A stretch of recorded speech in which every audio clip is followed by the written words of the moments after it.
એક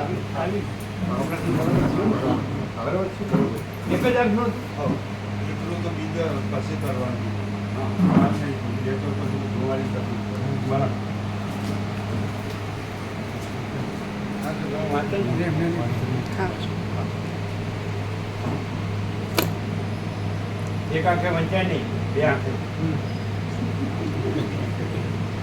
બેસો બેસો. પછી તો ક્યારે પાછું? 15 દિવસ પાછું. 15 દિવસ. બે આંખે સાથે ના કરે. તો આપણે એક આંખ મોતિયામાં એવું જ બરાબર છે કીધું. એમ સરસ થયું. એટલે શું કરે અંદર છારી કાઢે? પડદા ઉપર છારી આવે. એમ ફરીવાર ન મળે ને હવે? ના, એમ ક્લિયર થઈ ગયું.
परम चिदाकाश, परम ज्योति, अखंड ज्योति, अनंत पूर्ण परम चिदाकाश, परम शांति, स्वयं सिद्ध, स्वयं प्रकाश, स्वयं पूर्ण, स्वस्वरूप, यही सब कुछ है, इसके सिवा कुछ नहीं है।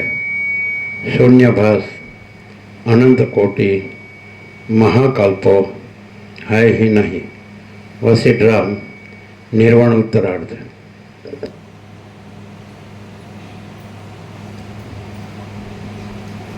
आद्य परब्रह्म सद्गुरु देव की जय। ओम श्री परमात्मने नमः। श्री योग वासिष्ठ महारामायण निर्वाण प्रकरण उत्तरार्ध, पेज नंबर 1666, 1666, सर्ग 181। આ 181માં સર્ગમાં મથુરા તરફ જતા એ બંને જણનું ગૌરીવનમાં આવવું અને ત્યાં વૃદ્ધ તપસ્વી સાથે સંવાદ એ વિશે વર્ણન કરવામાં આવશે. ગૌરીના આશ્રમનું વર્ણન. કુંદદંત બોલ્યો, જેમ ચંદ્ર અને સૂર્ય આકાશમાં ભ્રમણ કરીને ઇન્દ્રપુરી રૂપી પોતાના નિવાસ પ્રત્યે જાય, તેમ પ્રસન્ન આકારવાળા અમે બંને મથુરા નગરી પ્રત્યે ચાલ્યા. આમ સાયંકાળ સુધી ચાલી અમે વચમાં ઉતારો કર્યો. રોધ નામના ગામે આવીને અને આંબાના વન વડે યુક્ત એવા પર્વતમાં વિશ્રામ લઈને અમે 2 દિવસ સુધી સાલિસ નામના નગરમાં સુખથી રહ્યા.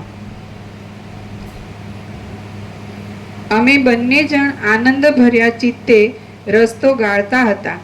પછી અમે બીજા દિવસે જંગલની, પર્વતોની, શહેરોની, ગામડાની, જળમય પ્રદેશોની અને ગુફાઓની ભૂમિઓને ઓળંગી ગયા. તે ભૂમિઓ શીતળ જળ, સ્નિગ્ધ છાયા તથા વન વૃક્ષો વડે યુક્ત હતી. નદીના કાંઠા ઉપર રહેલી લતાઓમાંથી ખરતા પુષ્પોના સમૂહ વડે ધોળી હતી.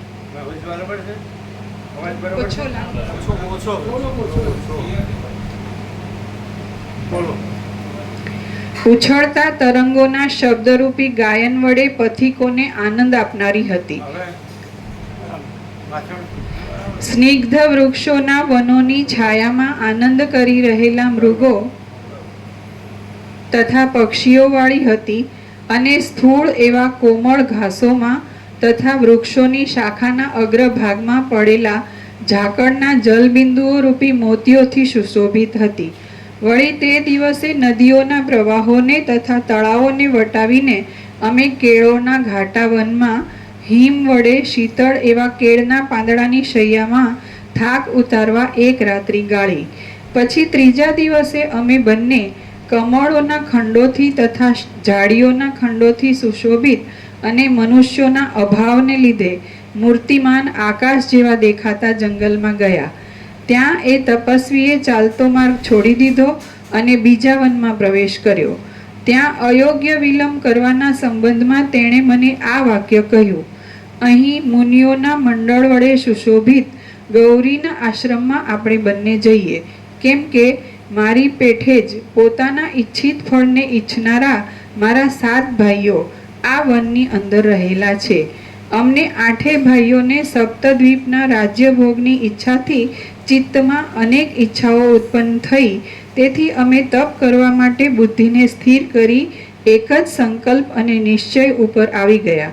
આથી તેઓ પણ પોતાના નિશ્ચય ઉપર આધાર રાખી અહીં આવી તપ કરવા માટે સ્થિર થઈ રહ્યા છે અને તેમનું પાપ વિવિધ પ્રકારના તપો વડે ક્ષીણ થઈ ગયું છે. હું પણ પ્રથમ તે ભાઈઓ સાથે અહીં આવી 6 માસ સુધી ગૌરીના આશ્રમમાં રહ્યો હતો. તેથી મને જણાય છે કે પ્રથમ મેં જે જોયો હતો તે જ આ આશ્રમ છે. તેની અંદર પુષ્પોના ખંડોમાં અને વૃક્ષની છાયામાં મૃગલાના સુંદર બચ્ચા સૂતા હતા અને પર્ણકુટી ઉપર વિશ્રાંત થઈ રહેલા પોપટો પણ તેમાં શાસ્ત્રાર્થ કરતા માલુમ પડતા હતા. તો ચાલો આપણે બ્રહ્મલોક તુલ્ય એ આશ્રમમાં પુણ્યલક્ષ્મીની પ્રાપ્તિ માટે જઈએ, કેમ કે ત્યાં જવાથી આપણું ચિત્ત પુણ્યો વડે અત્યંત સ્વચ્છ થશે. વિદ્વાન હોય, તત્વજ્ઞ હોય અને ધીર હોય તેવા પુરુષોનું ચિત્ત પણ તત્વદર્શન વડે પૂર્ણ દ્રષ્ટિવાળા તત્વવેત્તા મહાશયોના દર્શન માટે તલપે છે. વિદ્વાન હોય, તત્વજ્ઞ હોય અને ધીર હોય તેવા પુરુષોનું ચિત્ત પણ તત્વદર્શન વડે પૂર્ણ દ્રષ્ટિવાળા તત્વવેત્તા મહાશયોના દર્શન માટે તલપે છે. તપસ્વીએ મને ઉપર પ્રમાણે કહ્યું એટલે અમે બંને જણા તે મુનિ આશ્રમમાં ગયા અને ત્યાં જઈ જોયું તો તે મહાઅરણ્ય શૂન્ય જ હતું.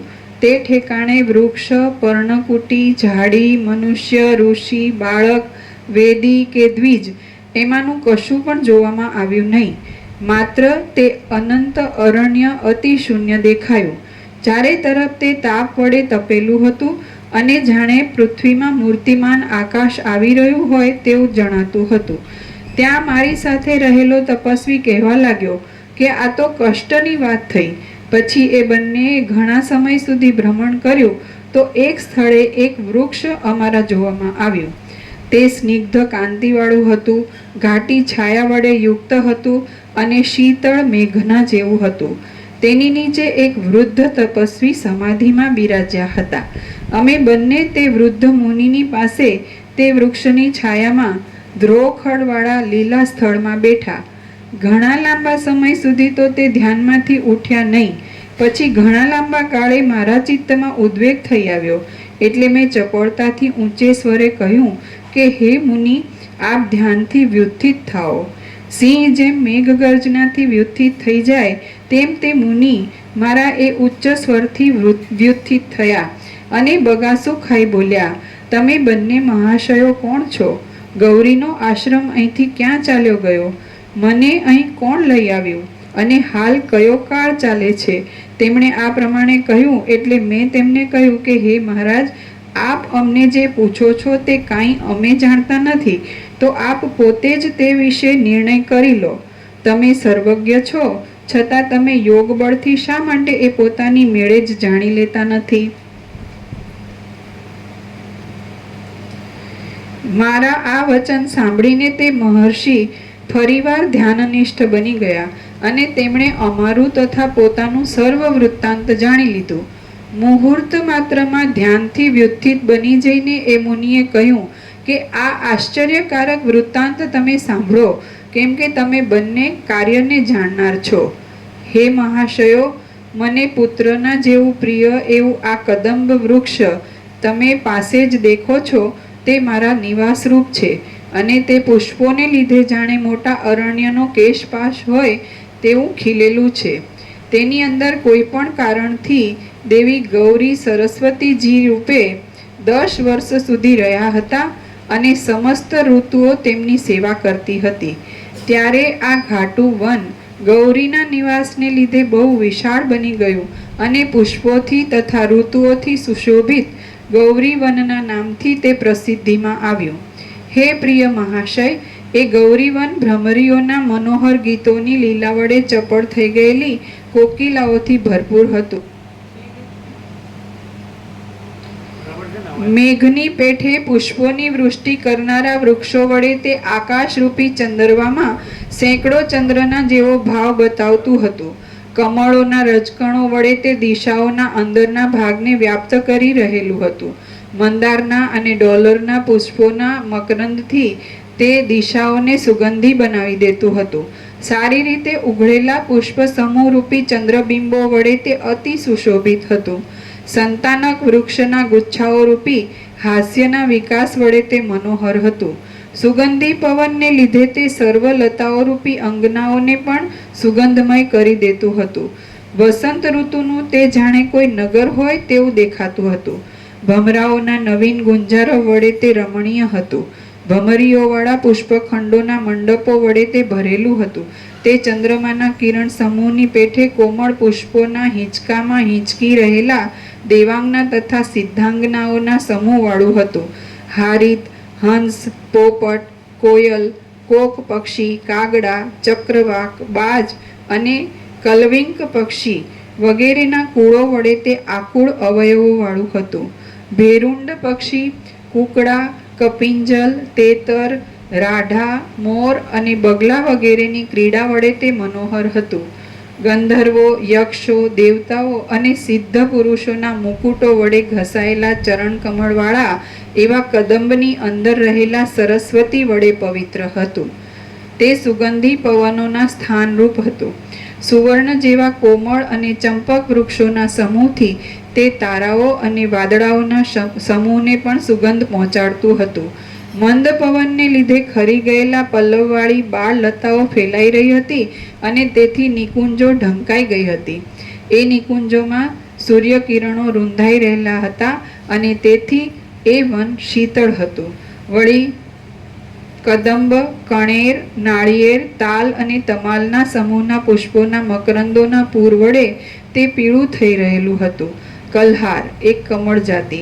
કલ્હારથી મિશ્ર એવા કુમુદ, ઉત્પલ આદિ કમળોથી ભરેલા તળાવો વિશે ચકોરો, બગલાઓ અને કોક પક્ષીઓના ટોળા ક્રીડા કરી રહ્યા હતા. એ ટોળાથી તથા હંસોથી તે સુશોભિત હતું. વળી એ ગૌરીવન તાલીસ, ગુગળ, ચંદન, લીમડો તથા દેવદારુ વગેરે વૃક્ષોમાં વિહાર કરી રહેલી વિચિત્ર કામના સર્વ કામનાઓ પૂરનારી શક્તિવાળું હતું. જેમ મહાદેવજીના મસ્તક ઉપર ચંદ્રમાની કળા રહે છે, તેમ મહાદેવના અર્ધાંગમાં રહેલા અને ચંદ્રબિંબ જેવા પ્રસન્ન મુખવાળા ગૌરી ઘણા લાંબા કાળ સુધી કોઈ પણ કારણને લીધે કદંબ સરસ્વતી રૂપ થઈ જઈને ઘણા દિવસ સુધી એ વનને વિશે નિવાસ કરીને રહ્યા હતા. શ્રી યોગ વાસિષ્ઠ મહારામાયણમાં નિર્વાણ પ્રકરણના ઉત્તરાર્ધનો ગૌર્યાશ્રમ વર્ણન નામનો સર્ગ 181મો સમાપ્ત. સર્ગ 182મો ભાઈઓનો સમાગમ. આ 182મા સર્ગમાં કદંબની અંદર રહેનારા તે વૃદ્ધ તપસ્વીની સાથે તેના ભાઈઓનો સમાગમ અને ઘરની અંદર વર તથા શાપોના હેતુઓની સિદ્ધિ વર્ણવવામાં આવશે. વૃદ્ધ તપસ્વી બોલ્યા, તે જ કદમની અંદર પોતાની ઈચ્છાથી 10 વર્ષ સુધી સ્થિતિ રાખ્યા પછી ગૌરી હરના વામાર્ધરૂપી પોતાના મંદિરમાં ચાલ્યા ગયા. ગૌરીના સ્પર્શરૂપી અમૃત વડે સિંચાયેલું અને તેને પુત્રના જેવું પ્રિય આ કદંબ વૃક્ષ જાણે જગદંબાએ ખોળામાં લીધેલું કોઈ બાળક હોય તેમ ઘરડું થતું જ નથી. ગૌરી ચાલ્યા ગયા બાદ આ મોટું જંગલ જનસમૂહની ઉપજીવિકાના સાધનરૂપ થતાં સામાન્ય વન જેવું થઈ ગયું. માલવ નામનો એક દેશ છે અને તેનો હું રાજા હતો. કોઈ એક સમયે રાજ્યલક્ષ્મીને છોડી દઈ હું મુનિઓના આશ્રમમાં ભ્રમણ કરતાં કરતાં આ પ્રદેશમાં આવી ચડ્યો. અહીંના આશ્રમવાસીઓએ મારી સારી પૂજા કરી એટલે હું આ કદંબની નીચે ધ્યાનનિષ્ઠ થઈ રહ્યો. ત્યારબાદ કેટલેક કાળે 7 ભાઈઓ સાથે તમે તપ કરવા માટે આ આશ્રમમાં પ્રથમ આવ્યા હતા. તમે 8 ભાઈઓ તપસ્વી થઈ રહ્યા અને તમે એવું તપ આરંભ્યું કે બીજા તપસ્વીઓને પણ તમે માન્ય થઈ પડ્યા. કાળે કરીને તેમાંથી એક તમે પોતે શ્રી પર્વતમાં ગયા અને બીજાએ વળી તપ કરવા માટે સ્વામી કાર્તિકેય તરફ પ્રયાણ કર્યું. ત્રીજો કાશી પ્રત્યે ગયો અને ચોથાએ હિમાલય તરફ ગતિ કરી. બાકી જે બીજા 4 બાકી રહ્યા તેમણે ધીરપણાથી અહીં જ તપસ્યા કરવા માંડી, તપશ્ચર્યા કરવા માંડી. સર્વેનું પ્રત્યેક એ જ ઈષ્ટ લક્ષ્ય હતું કે હું સમસ્ત દ્વીપવાળી પૃથ્વીનો રાજા થાઉં. પછી પ્રસન્ન થયેલ ઈષ્ટ દેવતાઓએ ઉત્તમ વરદાન આપી તે સર્વેનું ઈષ્ટ પૂર્ણ કર્યું. હવે જેમ બ્રહ્માજી પૃથ્વીમાં ધર્મ પ્રધાન એવા સતયુગને ભોગવી બ્રહ્મલોકમાં જાય છે, તેમ તમે તો હજી તપમાં જ હતા તેટલામાં તમારા એ ભાઈઓ પોતાને ઘેર ચાલ્યા ગયા. હે પ્રિય તપસ્વી, વરદાન આપવાને તત્પર થઈ રહેલા પોતાના ઈષ્ટ દેવતાને વરદાન સમયે તમારા ભાઈઓએ યત્ન વડે પ્રાર્થના કરી કહ્યું કે હે ઈષ્ટ દેવતા, અમે સપ્તદ્વીપના અધિપતિ હોઈએ ત્યારે પ્રજાઓ જૂઠાપણાને છોડી સત્યમાં સ્થિતિ રાખી રહો. હે ઈષ્ટ દેવતા, અમે સપ્તદ્વીપના અધિપતિ હોઈએ ત્યારે પ્રજાઓ જૂઠાપણાને છોડી સત્યમાં સ્થિતિ રાખી રહો અને સર્વ 7 દ્વીપના નિવાસીઓ પોતાના વર્ણાશ્રમ ધર્મ પ્રમાણે વર્તો. મહાસમર્થ ઈષ્ટ દેવતાએ તેમના આ સાર્થ વચનોને આદરપૂર્વક સ્વીકારી લીધા અને પછી તથાસ્તુ કહીને તેઓ અંતર્ધાન થઈ ગયા. તે પછી તેઓ પોતાને ઘેર ગયા અને સર્વ આશ્રમવાસીઓ પણ ચાલ્યા ગયા. એકમાત્ર હું ક્યાંય નહીં જતા અહીં જ રહ્યો છું. હું કેવળ એકાંતમાં ધ્યાનની અંદર જ ચિત્તને એકાગ્ર રાખી સરસ્વતીના કદંબની નીચે શૈલની પેઠે સ્થિર થઈ રહ્યો છું. પછી ઋતુ અને સંવત્સર રૂપી કાળ વ્યતીત થયો એટલે આસપાસ રહેનારા મનુષ્યોએ આ સર્વ વનને છેદી નાખ્યું. આ અમ્લાન કદંબ વૃક્ષને સરસ્વતીના મંદિરરૂપ સમજીને જન સમૂહ સારી રીતે પૂજે છે. વળી તેઓ એક સમાધિમાં જ સ્થિતિ રાખનારા મને પણ સારી રીતે પૂજે છે. હમણાં વળી ઘણા લાંબા સમયથી તપસ્વી રહેલા તમે બંને જણ આ પ્રદેશમાં આવ્યા છો. આ સર્વ વાત મારા ધ્યાનમાં આવવાથી મેં તમને કહી બતાવી છે. હે સુશીલો, તમે બંને જણા હાલ અહીં આવ્યા છો. હવે તમે બંને પોતાને ઘેર જાઓ. ત્યાં તમારા ભાઈઓ પોતાની પત્ની તથા બંધુ આદિને મળ્યા છે. પોતાના જ ઘરમાં તમો 8 ભાઈઓનું કલ્યાણ થશે. બ્રહ્મલોકમાં જેમ મહાત્મા 8 વસુઓનો સમાગમ થાય છે તેમ તમે 8 મહાત્મા ભાઈઓનો તમારા ઘરમાં સમાગમ થશે. હે આર્યો, જ્યારે એ વૃદ્ધ તપસ્વીએ ઉપર પ્રમાણે મને કહ્યું ત્યારે મેં સંદેહને લીધે તેને જે એક આશ્ચર્યની વાત પૂછી તે હું તમને કહું છું. મેં કહ્યું કે હે મહારાજ, આ એક જ પૃથ્વી 7 દ્વીપવાળી છે તો એક જ સમયમાં 8 જણ 7 દ્વીપના પતિ કેમ થઈ શકે? કદંબ તપસ્વી બોલ્યા, માત્ર આટલું જ અઘટિત છે એમ નથી, પરંતુ બીજું પણ ઘણું અત્યંત અસંબદ્ધ છે. તે વિશે હું કહું તે તમે સાંભળો. આ 8 તપસ્વી ભાઈઓ પોતાના દેહનો ક્ષય થતાં ઘરની અંદર જ 7 દ્વીપોના રાજા થશે. આ 8 ભાઈઓ આ ઘરમાં આ પૃથ્વીની પીઠ ઉપર 7 દ્વીપના અધિપતિ રાજાઓ થશે. એ વિશે તમે સાંભળો. જેમ પૂર્વ આદિ દિશાઓમાં ઉજ્જવળ 8 તારાઓ હોય છે, તેમ મહાદેદીપ્યમાન અને સ્તુતિપાત્ર એ 8ની 8 ભાર્યાઓ છે. એ 8 પત્નીઓ પોતાના 8 પતિઓ ઘણા કાળ સુધી તપમાં રહ્યા તેથી ઘણું દુઃખ પામવા લાગી. એ સ્ત્રીઓને તેમનો એ વિયોગ સર્પની પેઠે દુસ્સહ લાગવા માંડ્યો. એ સ્ત્રીઓ પોતાના પતિનું વારંવાર સ્મરણ થવાથી દુઃખિત થઈ ગઈ અને દારૂણ એવું શતચંદ્રાયણ નામનું તપ કરવા લાગી. આથી પાર્વતીજી તેમને પ્રસન્ન થયા. મહાસમર્થ દેવી ભગવતીએ રાજમંદિરના અંતઃપુરમાં પૂજન સમયે અદૃશ્ય રહીને પ્રત્યેક સ્ત્રીને જુદું જુદું નીચે પ્રમાણે કહ્યું. દેવી બોલ્યા, હે બાલિકા, પતિ માટે અથવા પોતા માટે જે વરદાન માગવું હોય તે તમે સુખથી માગો. જેમ મંજરી ગ્રીષ્મ ઋતુ વડે કલેશને પ્રાપ્ત થાય છે, તેમ તમે ઘણા કાળના લાંબા તપથી કલેશને પ્રાપ્ત થયેલ છો. આ પ્રમાણે દેવીના વચન સાંભળીને ચિરંટિકાએ દેવીના ચરણારવિંદમાં પુષ્પાંજલિ અર્પણ કરી અને પોતાની વાસના પ્રમાણે દેવીની સ્તુતિ કરી. પછી તે આનંદ વડે વ્યાપ્ત બની ગઈ અને મયુરી જેમ વરસાદના સમૂહ તરફ બોલે તેમ એ મૃદુ ભાષણથી આકાશમાં રહેલા દેવી પ્રત્યે આ વચન બોલવા લાગી. ચિરંટિકા બોલી, હે ભગવતી, દેવતાઓના પણ દેવ એવા આપના પતિ મહાદેવજી સાથે જેમ આપનો અવિચળ પ્રેમ છે, તેમ મારો પ્રેમ મારા પતિ સાથે અવિચળ રહો. વળી મારો ભરતા અમર થાઓ. દેવી બોલ્યા, હે સુવ્રતિની, સૃષ્ટિના આરંભથી માંડી પ્રવૃત્ત થયેલા ઈશ્વર નિયમની દ્રઢતાને લીધે તપ દાન વડે અમરપણું મળી શકતું નથી. માટે તમે કાંઈ બીજું જ વરદાન માંગો. ચિરંટિકા બોલી, હે દેવી, જો એ અમરપણું અલભ્ય હો તો મારો ભરતા મરી ગયા પછી તેનો જીવ ક્ષણવાર પણ ઘરમાંથી બહાર ન જાઓ. હે અંબિકે, જ્યારે મારા પતિનો પોતાના ઘરમાં દેહપાત થાય ત્યારે આ વરદાનનો અમલ થાઓ. આ વરદાન આપ મને આપો. દેવી બોલ્યા, ભલે તેમ થાઓ. હે પુત્રી, દેહનો અંત થતાં તારો પતિ લોકાંતરમાં સપ્તદ્વીપનો પતિ થશે ત્યારે તું તેની પ્રિય ભાર્યા થશે. આમાં કાંઈ પણ સંશય નથી. નિર્દોષપણે પ્રકટ થયેલી ભગવતીની આ વાણીએ આ પ્રમાણે કહ્યું અને પછી મેઘમાલાના ધ્વનિની પેઠે તે આકાશની અંદર વિરામ પામી ગઈ. દેવી પધાર્યા બાદ એ સર્વેના પતિઓ કેટલેક કાળે મોટા વરદાનને મેળવી દિશાઓમાંથી ઘેર આવ્યા. આજે તમારામાંનો એક તેઓમાં એકનો પતિ છે અને તે પોતાની ભાર્યા પાસે જાઓ તથા તેના ભાઈઓનો તેમજ બાંધવોનો પરસ્પર સમાગમ થાઓ. વળી બીજું આશ્ચર્યકારક એક વૃત્તાંત બન્યું છે. તે આકુળતા ઉત્પન્ન કરનાર છે તેમજ અયોગ્ય અને સત્કર્મના ફળનો પ્રતિબંધ કરનારું છે. તે તમે સાંભળો.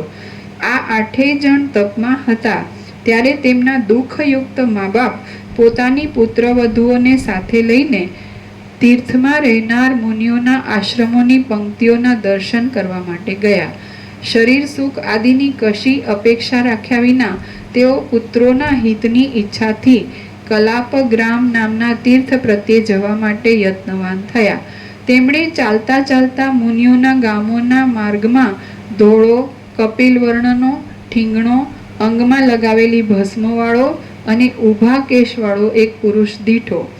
એ 8ના માતા પિતાએ તેને કોઈ વૃદ્ધ પથિક છે એવી શંકા કરી અને તેઓ તે મુનિનો અનાદર કરી તેના ઉપર કાંઈક ધૂળ નાખી ચાલ્યા ગયા. આથી તે મુનિએ ક્રોધમાં આવી જઈ કહ્યું, હે પુત્રવધુઓ સાથેના મહામૂર્ખ, તું તારી પત્નીને અને પુત્રવધુઓને સાથે લઈને તીર્થ કરવા નીકળ્યો છે, પણ તું મને દુર્વાસાને નમસ્કાર આદિ કશી શુશ્રૂષા કર્યા વિના જ અપમાન આપીને ચાલ્યો જાય છે. માટે તારા પુત્રોએ અને તેમની આ સ્ત્રીઓએ તપ વડે જે મોટા વરદાનો મેળવ્યા છે તે પણ વિપરીત ફળ આપનારા થશે. તે દુર્વાસા મુનિએ આ પ્રમાણે કહ્યું એટલે તે 8નો પિતા પોતાની પત્ની અને પુત્રોની પત્નીઓને સાથે લઈને તે મુનિનું સન્માન કરવા નીકળ્યો, પણ તેટલામાં તે ઋષિ અદૃશ્ય થઈ ગયા. પછી તે મા બાપો પુત્ર પત્નીઓ સહિત દુઃખિત થયા અને દુર્બળ થઈ જઈ ગરીબડા મોઢે નિરાશ બની પોતાને ઘેર આવ્યા. માટે જ હું કહું છું કે તેમનું એક જ અઘટિત વૃત્તાંત નથી, પણ ગંડસ્થળમાં સ્ફુટપણે દેખાતા ફોલ્લાઓની પેઠે લાખો અઘટિત વૃત્તાંતો સ્ફુટ રીતે થયા છે. જેમ આકાશની અંદર ઉત્પાતને લીધે ગંધર્વનગર તથા ધૂમકેતુ આદિ અનેક દ્રશ્ય વિલાસ દેખાય છે, તેમ ચિદાકાશના સંકલ્પ વડે રચાયેલા આ જગતરૂપી મહાનગરમાં શૂન્ય છતાં આવા લાખો વિચિત્ર તથા અઘટિત વૃત્તાંતો સંભવે છે. સર્ગ 182મો સમાપ્ત. સર્ગ 183મો વરદાન અને શાપોનો સંવાદ. આ 183મા સર્ગમાં વિરુદ્ધ એવા વર અને શાપ એ બંનેના વિવાદમાં બ્રહ્માના વાક્યથી અંદર જેમાં સારપણું દ્રઢતા રહેલું હોય તેનો વરોનો જય થયા વિશે સારી રીતે વર્ણન કરવામાં આવશે. કુંદદંત બોલ્યો, પછી ગૌરીના આશ્રમમાં રહેલા અને તાપ વડે સુકાયેલા દર્ભના અગ્રભાગની પેઠે જરા વડે જર્જર થઈ ગયેલા કેશવાળા એ તપસ્વીને મેં પૂછ્યું, જ્યાં 7 દ્વીપવાળી આ એક જ પૃથ્વી છે ત્યાં એ ઉત્તમ 8 જણા સપ્તદ્વીપના અધિપતિ જુદા જુદા કેમ થઈ શકે? જે જીવનું પોતાના ઘરથી બહાર નીકળવું ન થાય તે જીવ સપ્તદ્વીપનો અધિપતિ થઈ દિગ્વિજય કેમ કરી શકે? જે વરદાન આપનારાઓએ વરદાન આપ્યા તે શાપ વડે વિરુદ્ધતાને કેમ પ્રાપ્ત થાય? શીતળ છાયા ગ્રીષ્મ ઋતુના તડકાના ભાવને કેમ પામે? વર અને શાપરૂપી પરસ્પર વિરુદ્ધ ધર્મો એક જ વસ્તુમાં પરસ્પર વિરુદ્ધ એવી સ્થિતિને શી રીતે ધારણ કરે અને આધાર જ પોતામાં આધેય ભાવને કેમ કલ્પી લે? ગૌરીના આશ્રમના તપસ્વી બોલ્યા, હે સુશીલ, આમાં તમે વિરુદ્ધ શું દેખો છો? હવે પછીનું વૃત્તાંત તમે સાંભળશો એટલે તમારા ચિત્તનું સમાધાન થઈ જશે. તમે આજથી 8મા દિવસે પોતાના બાંધવ સહિત એવા મથુરાના પ્રદેશોમાં જશો. તમે બંને અહીંથી ત્યાં જઈ સુખપૂર્વક સ્થિતિ કરી રહેશો અને કેટલાક સમય સુધી પોતાના બંધુઓમાં તમારી સુખપૂર્વક સ્થિતિ થશે. પછી તે 8 ભાઈઓ પોતાના ઘરની અંદર ક્રમવાર મરણ પામશે અને તેમના બંધુઓ તેમના દેહોને અગ્નિમાં ભસ્મ કરી નાખશે. તેમના જીવો પૃથક પૃથક સ્થિતિ રાખશે અને તેઓ મુહૂર્ત માત્ર સુધી સુષુપ્તિમાં રહેલા કિંવા જાણે જડ હોય તેવા થઈ રહેશે. એટલામાં તેમના વરરૂપી અને શાપરૂપી કર્મો ચિત્તાવચ્છિન્ન ચિત્તથી છવાયેલા આકાશમાં એકત્ર થશે. તેમના તે કર્મો ફળ આપનાર અધિષ્ઠાતા દેવતાઓ રૂપ થઈ જશે અને પૃથક પૃથક પોતપોતાને અનુકૂળ પડતા સમૂહ સાથે સંપુટ જેવા બની જશે. સંપુટ રૂપ થઈ રહેલા કૌંસમાં એકબીજા સાથે જોડાઈ રહેલા વર અને શાપ એ બંને પોતાના જુદા સ્વરૂપોને ઉત્પન્ન કરશે. તેમાં વરદાનો સુંદર આકારવાળા, હાથમાં કમળને ધારણ કરી રહેલા, બ્રહ્માંડ રૂપી આયુધવાળા, ચંદ્રમાના જેવા ધોળા અંગવાળા અને 4 હાથોને ધારણ કરનારા એવા રૂપને ગ્રહણ કરી લેશે. ત્યારે શાપો 3 નેત્રવાળા, શૂલને હાથમાં ધારણ કરનારા, ભયંકર કાળના મેઘના જેવી કાંતિવાળા, દ્વિભુજ અને ચડાવેલી ભ્રુકુટીયુક્ત મુખવાળા રૂપને ધારણ કરશે. વરો કહેશે, હે શાપો, તમે ઘણે દૂર જાઓ, કેમ કે ઋતુઓ જેમ પોતાના સમય ઉપર આવે છે તેમ હમણાં અમારો સમય આવ્યો છે તો તેને ઉલ્લંઘન કરવાને કોણ સમર્થ છે? શાપો કહેશે, હે વરો, તમે અહીંથી ઘણે દૂર જાઓ, કેમ કે ઋતુઓ જેમ પોતાના સમય ઉપર પ્રાપ્ત થાય છે તેમ અમારો સમય આવ્યો છે તો તેને ઉલ્લંઘવાને કોણ સમર્થ છે? વરો કહેશે, તમને દુર્વાસા મુનિએ ઉત્પન્ન કર્યા છે અને અમને સૂર્યનારાયણે ઉત્પન્ન કર્યા છે. મુનિઓની અપેક્ષાએ સૂર્યનારાયણ અધિક છે, કેમ કે વિધાતાએ ભગવાન સૂર્યનારાયણને મુનિઓની પહેલા સર્જ્યા છે. વરો આ પ્રમાણે કહેશે એટલે ક્રોધ પામી જઈ શાપો વરો પ્રત્યે કહેવા લાગશે કે તમને સૂર્ય ઉત્પન્ન કરેલા છે અને અમે રુદ્રના અંશરૂપ દુર્વાસામાંથી ઉત્પન્ન થયા છીએ. દેવતાઓમાં રુદ્ર અધિક છે અને દુર્વાસા મુનિ રુદ્રના અંશથી ઉત્પન્ન થયા છે. કૌંસમાં અમે તેના રચેલા છીએ. એમ કહી તેઓ પર્વતના શિખરની પેઠે પોતાના ત્રિશૂળોના અગ્રભાગને ઊંચા કરશે. આમ શાપો જ્યારે ત્રિશૂળને ઉગામી ઊભા રહેશે ત્યારે વરો પોતાના શત્રુઓ તરફ હસીને એક નિશ્ચય ઉપર આવશે અને કહેશે, હે શાપો, અવિચારીપણું મૂકી દઈ તમારે કાર્યના અંતનો વિચાર કરવો જોઈએ. જે કાંઈ આપણે કલહને અંતે કરવાનું હોય તે પ્રથમ જ વિચારવું જોઈએ. આપણે છેવટે કલહને અંતે બ્રહ્મલોકમાં જઈ નિર્ણય કરવાનો છે, તો પછી તે પ્રથમ જ શા માટે ન કરવો? આ પ્રમાણે વરોનું કહેવું સાંભળી શાપોએ તે વાતનો સ્વીકાર કર્યો, કેમ કે મૂઢ પુરુષ પણ એવો કોણ હોય કે જે યુક્તિપૂર્વસર વાક્યનો સ્વીકાર ન કરે? પછી શાપો વરો સાથે બ્રહ્મલોકમાં જશે, કેમ કે નિરંતર સંદેહની નિવૃત્તિ કરવા માટે મહાનુભાવ પુરુષો શરણરૂપ છે. નિરંતર સંદેહની નિવૃત્તિ કરવા માટે મહાનુભાવ પુરુષો શરણરૂપ છે. પછી તેઓ પરસ્પરની બનેલી સર્વ હકીકત પ્રણામપૂર્વક બ્રહ્માને નિવેદન કરશે.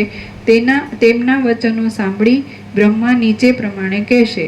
બ્રહ્મા કહેશે, હે વરો અને હે શાપો, જેઓ અંદર બળવાળા અને સ્થિરતાવાળા કૌંસમાં સારવાળા હોય છે તેમનો જ જય થાય છે.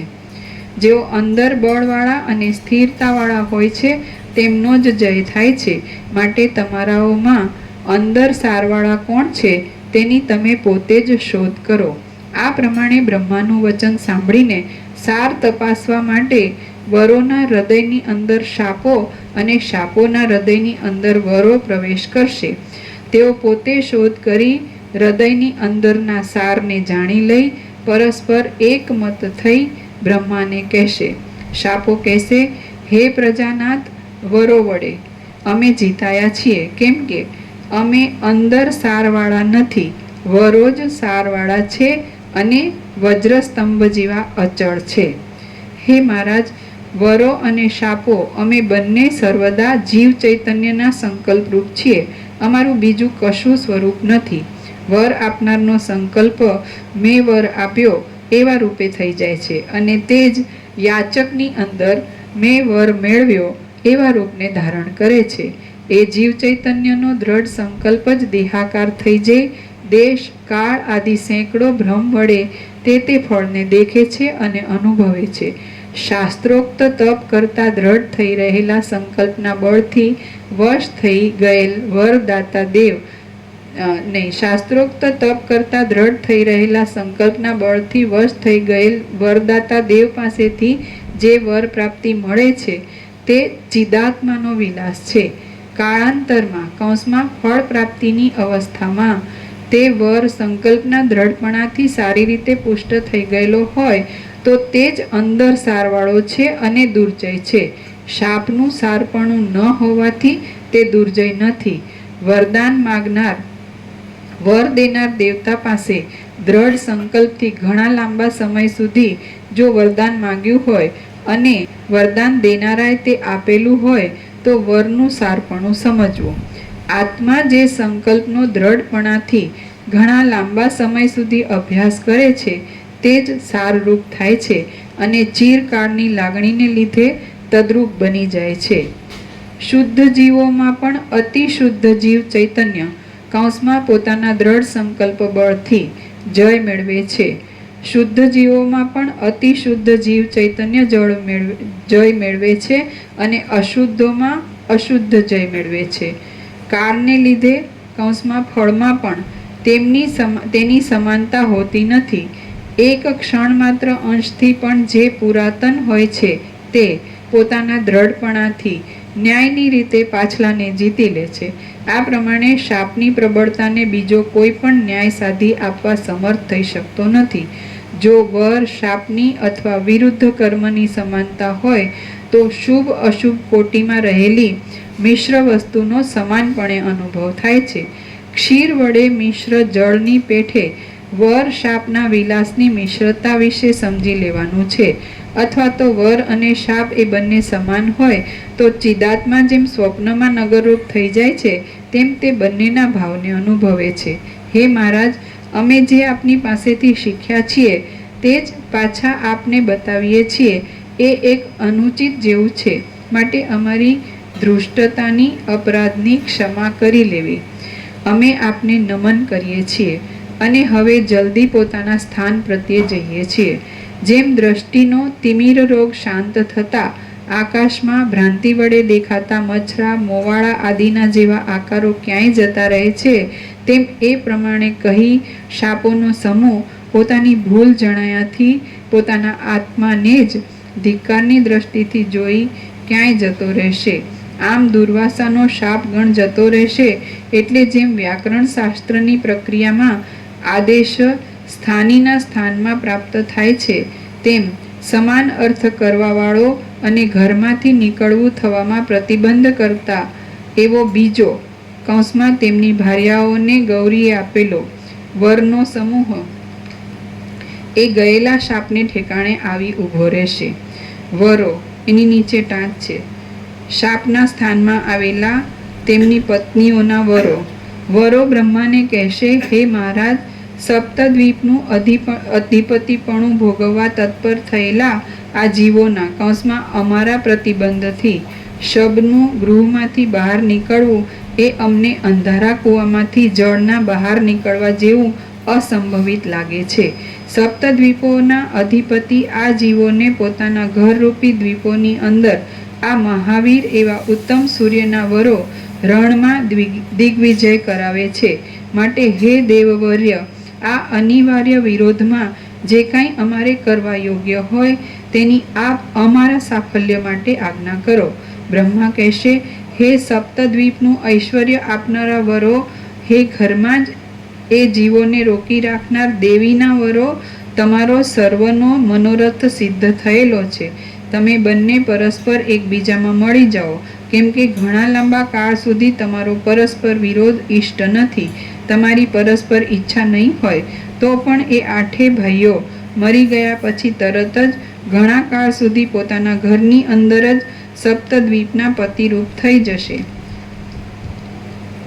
તેમને દેહપાત થયા બાદ પોતાના ઘરની અંદર જ તે સર્વવરો તે જીવોને સપ્તદ્વીપનું આધિપત્ય ભોગવાવશે. સર્વવરો કહેશે, હે મહારાજ, 7 દ્વીપોવાળા 8 ભૂમંડળો ક્યાં છે અને તેના ઐશ્વર્ય પણ ક્યાંથી હોય?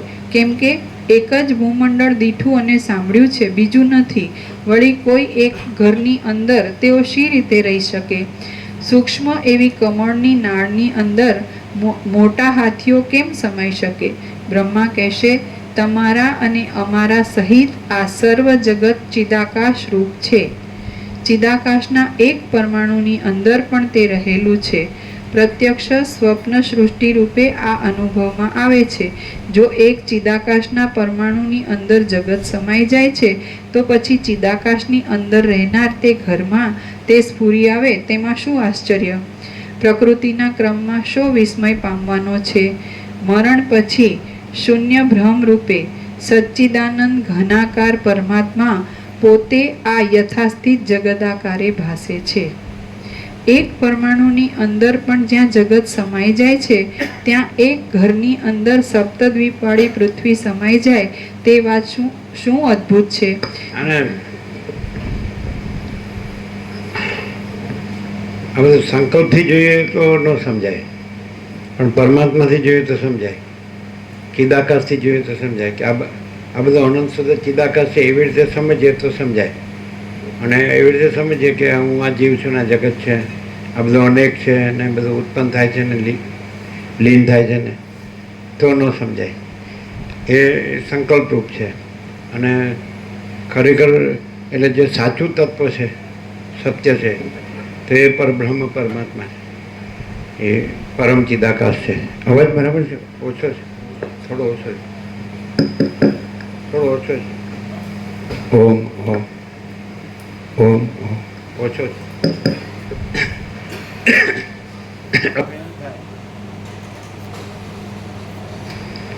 ઓમ ઓમ બરાબર.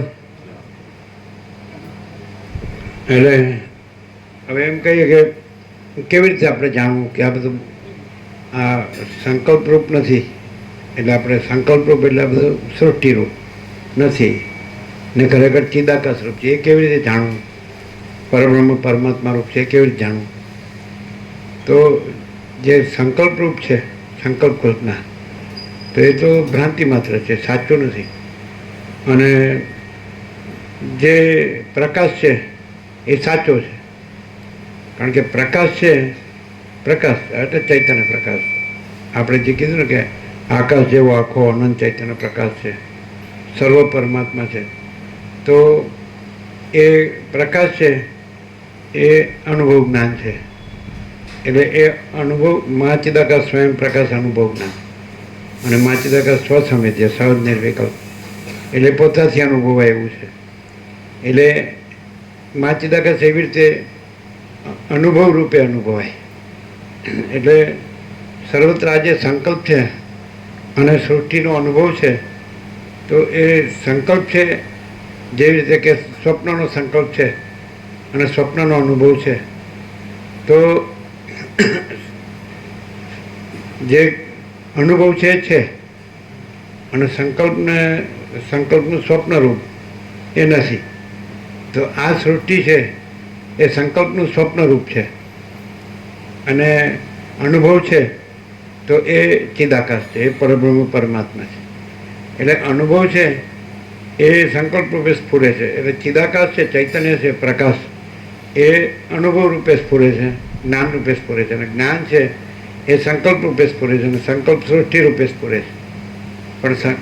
પણ અનુભવ છે એકચ્યુઅલી ચિદાકાશ છે, ચૈતન્ય પ્રકાશ છે, જ્ઞાન છે. અને જે સંકલ્પ છે એ તો આભાસ માત્ર છે. જેમ કે જળ છે એ તરંગ રૂપે સ્ફુરે છે, તો એવી રીતે ચૈતન્ય જળ છે અને સંકલ્પ તરંગ છે. તો એકચ્યુઅલી તરંગ આભાસ છે અને જળ છે એ તત્વ છે. એટલે તત્વ ચૈતન્ય છે એ તત્વ છે, એ ચૈતન્ય છે જ અનુભવ છે, એ જ જ્ઞાન છે. એટલે ચિદાકાશ છે એ ચૈતન્ય રૂપે એ અનુભવ અને જ્ઞાન રૂપે અનુભવાય છે. અને જે સંકલ્પ છે એ સૃષ્ટિરૂપ ભાષે છે અને એ આભાસ રૂપે અનુભવાય છે. એક સત્ય તત્વ રૂપે અનુભવાય છે અને એક જળ સત્ય તત્વ રૂપે અનુભવાય છે અને તરંગ આભાસ રૂપે અનુભવાય છે. એટલે ચૈતન્યમાં સત્ય તત્વ રૂપે અનુભવ અને જ્ઞાન રૂપે અનુભવાય છે અને જે તરંગ એટલે સંકલ્પ અને જગત એ આભાસ રૂપે અનુભવાય છે. એટલે હવે અહીંયા જો અહીંથી સમાધાન લઈએ કે એક જ પૃથ્વી, 7 સમુદ્ર ને 7 દ્વીપ, 7 ખંડ ને એના ચક્રવર્તી સાથે અને પછી મરી ગયા પછી ઘરમાં એમનો જીવ રહ્યો હોય, કારણ કે એમના ઈષ્ટદેવ એમને વરદાન આપેલું છે. અને પછી એ થશે 7 સમુદ્રના 7 દ્વીપના ચક્રવર્તી 7000 વર્ષ સુધી. તો આ હવે અહીંથી આપણે સમજીએ તો 7 એટલે એનો ખુલાસો આપી દો કે જે ચિદાકાશ છે, અનંત શુદ્ધ ચિદાકાશ છે, એ તો આ બધું અનંત શુદ્ધ ચિદાકાશ છે. તો એના એક પરમાણુમાં અનંત સૃષ્ટિ ભાસી શકે છે. કઈ રીતે? એ સંકલ્પ પરમાણુ, સંકલ્પ કલ્પના એના દ્રષ્ટાંત વારંવાર વસિત સ્વપ્નનું આપે છે કે દાખલા તરીકે હવે અનંત શુદ્ધ ચિદાકાશ છે, એ જ બધાના હૃદયમાં ચિદાત્મા રૂપે રહેલા છે. એ ચિદાત્મા છે તો એનો સંકલ્પ જ સ્વપ્ન રૂપે થાય છે. તો સ્વપ્નની સૃષ્ટિ અનંત હોય છે, પણ ચિદાત્મા તો એના એક જ સંકલ્પ પરમાણુમાં અનંત સ્વપ્ન સૃષ્ટિ થાય છે. પણ એ એક જ સંકલ્પ પરમાણુ એ આભાસ માત્ર છે, એટલે એની અનંત સૃષ્ટિ જે છે એ પણ આભાસ માત્ર છે. અને એ એક સંકલ્પ પરમાણુ છે જ નહીં, એટલે એ અનંત એમાં સૃષ્ટિ ભાષે છે નથી. અને ચિદાત્મા પોતે છે ને એ જ ચિદાકાશ છે. એટલે એ ચિદાત્મા છે, એ ચિદાત્માનો અનુભવ અથવા એનું જ્ઞાન એ જ સ્ફુરે છે. જેમ જળ છે એ તરંગ આકારે સ્ફુરે છે, એમ એ ચિદાત્માનો અનુભવ એ જ્ઞાન છે, તો એ જ સંકલ્પ આકારે સ્ફુરે છે અને સંકલ્પ સૃષ્ટિ આકારે સ્ફુરે છે. પછી બીજું કે એ જે સ્વપ્ન સ્ફુરે છે તો એની અંદર અનંત જીવને જગત ભાસે છે. હવે એક જ સંકલ્પ પરમાણુમાં, તો એ ચિદાત્માના એક જ સંકલ્પ પરમાણુમાં અનંત જીવ જગત સ્ફુરે છે સ્વપ્નમાં. હવે બીજું કે એક જે સંકલ્પ જે સ્ફુર્યો હોય અનંત જીવ રૂપે, એમાં એક જીવ રૂપે સ્ફુર્યો હોય, તો એનું દરેકનું અલગ અલગપણું છે, એમના જન્મ જીવન મૃત્યુનું. તો એનું કારણ શું છે? તો એ આખો જે એક જ સંકલ્પ છે જે અનેક જીવ જગત રૂપે સ્ફુરેલો છે, તો એ દરેક જીવ છે એમાં એ સંકલ્પ જે જીવ હોય ત્યાં જેવી અવિદ્યા વાસનાનો સંકલ્પ હોય તો એ પ્રમાણે એનું જીવ જગત પણ હોય, એનું દ્રષ્ટાદ્રશ્ય પણ હોય. અને પછી બીજો જીવ હોય, આખો સંકલ્પ જે એક જ છે પણ એનું અનેક રૂપે જે છે, તો સંકલ્પનું અનેકપણું કઈ રીતે છે કે દરેક જે જીવ સ્ફુર્યો છે એના અવિદ્યા વાસના અલગ અલગ છે. અવિદ્યા વાસના કોમન સંકલ્પણું તો એક જ છે, પણ દરેક જીવના ભાગમાં જે સંકલ્પ છે તો ત્યાં જેવી અવિદ્યા વાસના છે એવો સંકલ્પ છે ને એવું દ્રષ્ટાદ્રશ્ય છે, એવું જીવ જગત છે. સમજાય? તો અનેક જે જીવો અનેક તરંગો સ્ફુર્યા છે, તો દરેક તરંગનું અલગપણું કઈ રીતે છે કે એમના અવિદ્યા વાસનાનો સંકલ્પ અલગ અલગ છે. એટલે ધારો કે અત્યારે જ આપણે જોઈએ છીએ તો આખું અનંત શુદ્ધ ચિદાકાશ છે, અને અનંત શુદ્ધ ચિદાકાશ જ એક જ સંકલ્પ પરમાણુ રૂપે સ્ફુર્યું છે, અને એક જ સંકલ્પ પરમાણુ અનંત જીવ જગત રૂપે સ્ફુર્યું છે. હવે એનો એ કઈ રીતે ડિસ્પર્સન કઈ રીતે છે, એની વિવિધતા કઈ રીતે છે કે એ જ જે આખો ટોટાલિટીમાં જે એકદમ સર્વસામાન્ય જે જનરલ સંકલ્પ છે, પણ એમાં જેમ અનંત સંકલ્પો સ્ફુર્યા છે, તો એ અનંત સંકલ્પો અનંત જીવ જગત રૂપે સ્ફુર્યા છે, દ્રષ્ટાદ્રશ્ય રૂપે. તો જે જીવ એક જીવ લઈએ આપણે તો ત્યાં એ સંકલ્પ છે, એની જેવી અવિદ્યા વાસના હોય તો એ ત્યાં પ્રતીતિ એવી હોય, સંવેદન એવું હોય. સમજાય છે? એટલે સંકલ્પ એક જ છે, પણ એ અનેક રૂપે સ્ફુર્યો છે. અનેક રૂપે સ્ફુર્યો છે ત્યાં ફેર પડે છે, અવિદ્યા વાસના અલગ અલગ છે. સમજાય છે કે નહીં? તો અનેક તરંગો સ્ફુર્યા છે તો એક જ સંકલ્પ છે એ અનેક અવિદ્યા વાસના રૂપે સ્ફુર્યો છે. એટલે અનેક અવિદ્યા વાસના અલગ અલગ વિવિધ વિચિત્ર, એટલે અનેક અવિદ્યા વાસના રૂપે સ્ફુર્યો હોય એટલે એ અનેક જુદા જુદા જીવ જગત રૂપે ભાસે છે. સમજાય છે બધાને? આ વસ્તુ પુસ્તકમાં નહીં મળે, આમાં ન મળે ને, આમાં એકદમ સામાન્ય આપ્યું હોય. એટલે દાખલા તરીકે તમને એમ થાય કે આ બધું છે, બધા જીવોને જગત છે, તો શું સ્ફુર્યું છે? એક જ સંકલ્પ, સર્વસામાન્ય કોમન. સમજાય? પણ એ સંકલ્પ અનેક અવિદ્યા વાસના રૂપે સ્ફુરે છે, અનેક અવિદ્યા વાસનાના સંકલ્પ રૂપે. એ ડિસ્પર્સન છે એનું. એટલે અનેક રૂપે એક જ સંકલ્પ અનેક સંકલ્પ રૂપે, પણ અવિદ્યા વાસના અલગ અલગ છે. એટલે અલગ અલગ અવિદ્યા વાસનાના સંકલ્પ રૂપે દરેક જીવ જગતપણું અલગ અલગ છે. સમજાય? આ દરેક દ્રષ્ટાદ્રશ્યપણું અલગ અલગ છે. એટલે દરેકની પ્રતીતિ સંવેદન અલગ અલગ છે. એટલે દરેકના ઉત્પત્તિ સ્થિતિ લઈ કોઈ એમ કે એક જ આત્મા હોય તો આ દરેક જીવ છે એના જન્મ જીવનમાં મૃત્યુ કેમ અલગ અલગ છે, કોઈ સુખી તો કોઈ દુઃખી કેમ છે, આમ આમ એવું બધું જુદું જુદું કેમ? તો એ તો આત્મામાં જુદું જુદું નથી, આત્મામાં સંકલ્પ છે જ નહીં, એ તો કલ્પના છે. એટલે મહાસાગર છે, જળ છે, એમાં તો સ્ફુરણ છે જ નહીં, એ તો આભાસ છે, તરંગ છે, અનંત તરંગો ભાષે. હવે એક તરંગનું અલગ અલગ, પણ ભાઈ એક તરંગ તો એનું ઉત્પત્તિ સ્થિતિ લઈ પણ અલગ છે, એનું હું મારું અલગ છે, એનું સુખ દુઃખ અલગ છે, બધું અલગ છે, એના બધા સંવેદન પ્રતિ. તો એ આખો સંકલ્પ છે એ પોતે અનેક એટલે અનંત અવિદ્યા વાસનાના સંકલ્પ રૂપે એક જ સંકલ્પ, આખો સમષ્ટિ સંકલ્પ એને હિરણ્યગર્ભ કહે છે. અને એ અનેક વ્યષ્ટિ અવિદ્યા વાસનાના સંકલ્પ રૂપે થઈ જાય છે. સમજાય? એટલે દરેક જીવ જગતપણું દરેકનું અલગ અલગપણું છે, અને એમનું નામરૂપ ઉત્પત્તિ સ્થિતિ લયપણું સંવેદન પ્રતીતિ બધું અલગ અલગપણું છે. એટલે ક્યાંક આપણે એમ લાગે કે ભાઈ દરેક જીવ તો સ્વતંત્ર રૂપે ઉત્પન્ન થાય છે, જીવે છે, અને હું મારું કરે છે, સુખી દુઃખ થાય છે, અને પછી એ શાંત થાય છે. તો એ બધું સંકલ્પમાં ઘટે છે. પણ અનેકપણું પણ એક જ સંકલ્પના પોતામાં અનેકપણા રૂપે થાય છે. એમાં ભેદ ક્યાં છે કે અવિદ્યા વાસનાના ભેદ છે. આખો ટોટાલિટીમાં આપણે સંકલ્પ લઈએ તો એ સંકલ્પ પાછો અનેક સંકલ્પોમાં સ્ફુરે છે. સમજાય? પણ એ અનેક સંકલ્પો છે ત્યાં જુદાપણું છે, તો એ આખો સંકલ્પ અનેક અલગ અલગ અવિદ્યા વાસનાના સંકલ્પ રૂપે સ્ફુરે છે. એટલે અનેક અવિદ્યા વાસનાના સંકલ્પો છે, એ અવિદ્યા વાસનાના સંકલ્પનું જુદાપણું છે. એટલે એ સ્ફુરણ પછી અનેક જીવ જગત રૂપે સ્ફુરે છે. તો એમાં જુદાપણું શેનું છે? આખો સંકલ્પ એક જ છે, અને આખો આત્મા પણ એક જ છે, આખું સ્વપ્ન એક જ છે, અને આખો ચિદાત્મા છે જે સ્ફુરે છે સંકલ્પ રૂપે એ પણ એક જ છે. પણ એ સંકલ્પ પાછો એ અનેક જુદી જુદી અવિદ્યા વાસનાના સંકલ્પ રૂપે એ ડિસ્પર્સ થાય છે. ડિસ્પર્સન સમજો છો?